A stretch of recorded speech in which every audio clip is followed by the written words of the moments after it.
সেই রাতে রবিতা জানত আজ তার স্বামীর শেষ রাত। চাঁদের আলোয় ভেজা উঠোনে সেদিন শেষবারের মতো নরম কাঁথা বিছানো হয়েছিল। তবে শান্ত ঘুম নয়, সেই ঘরে আসছিল মৃত্যু নিঃশব্দে, বিষাক্তভাবে। ফেব্রুয়ারি 2025। রবিতা ও অমিত দাম্পত্যের জীবন শুরু হয়েছিল ভালোবাসা দিয়ে, তবে সময়ের সঙ্গে সঙ্গে সেই ভালোবাসায় ধরেছিল ফাটল। অমিত দিন মজুরের কাজ করত, কষ্ট করে সংসার চালাতো, আর রবিতা সে অপেক্ষা করত অমিত কবে কাজের জন্য বাড়ি থেকে বাইরে যাবে। কেননা সেই সময় চুপি চুপি ঘরে ঢুকতো অমরদীপ। ঘরের ভিতরে রবিতা ও অমরদীপ কথা বলছিল ফিসফিস করে। রবিতা বলল, আর সহ্য হচ্ছে না, অমিত যেন আমার শ্বাসরোধ করে দিচ্ছে আমায়। অমরদীপের চোখে আগুন, তাহলে সরিয়ে দাও তাকে চিরতরে।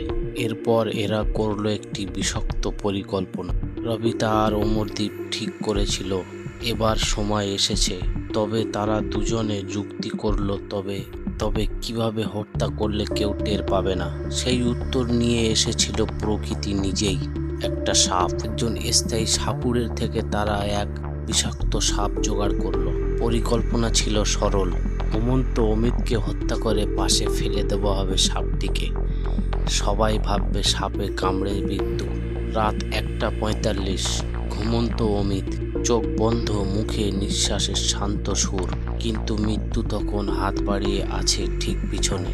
রবিতা নিজের হাত চেপে ধরেছিল অমিতের গলায়, অমরদীপ তাকে চেপে ধরে রেখেছিল। কয়েক মিনিটের মধ্যে নিথর হয়ে যায় শরীরটা। তারপর একটা সাপ রেখে দেওয়া হয় বিছানার পাশে। পরদিন সকালে চিৎকার চেঁচামেচি শুনে গ্রামবাসীরা ছুটে আসে। সবাই বলে সাপে কামড়ে মরেছে বোধহয়। তবে পুলিশ এসে যখন পুরো পরিস্থিতি দেখলো, অমিত মরে পড়ে আছে বিছানায় এবং পাশে সাপটিও আছে, পুলিশের মনে একটু সন্দেহ হয়। পুলিশ তার ফলে অমিতের বডিটা পোস্টমর্টমে পাঠিয়ে দেয়। তারপর পোস্টমর্টমের রিপোর্ট উঠে এলো ভয়ঙ্কর সত্য। শ্বাসরোধ করে হত্যা করা হয়েছে, শরীরে কোনো সাপের বিষক্রিয়া নেই। পরশোধা পুলিশের সন্দেহ যায় রবিতার দিকে। রবিতাকে থানায় নিয়ে গিয়ে পুলিশ যখন প্রশ্ন শুরু করে দেয় আর বাকি অন্যান্য তদন্ত করে, সেই সব তদন্তে উঠে আসে অমরদীপের সঙ্গে তার সম্পর্ক। অবশেষে জিজ্ঞাসাবাদে ভেঙে পড়ে রবিতা, স্বীকার করে নেয় সব, যে ওরা কিভাবে কি করেছিল। আমি ভালোবাসি ওকে, অমরদীপকে, অমিত ছিল আমাদের পথের কাঁটা। ভালোবাসা যদি অন্ধ হয় তবে বিশ্বাসঘাতকতা হয় নির্বোধ। রবিতা ভেবেছিল সাপ তার অপরাধ ঢেকে দেবে, কিন্তু সাপের চেয়েও ভয়ঙ্কর ছিল মানুষের হিংস্রতা। রবিতা ও অমরদীপ বর্তমানে জেলে।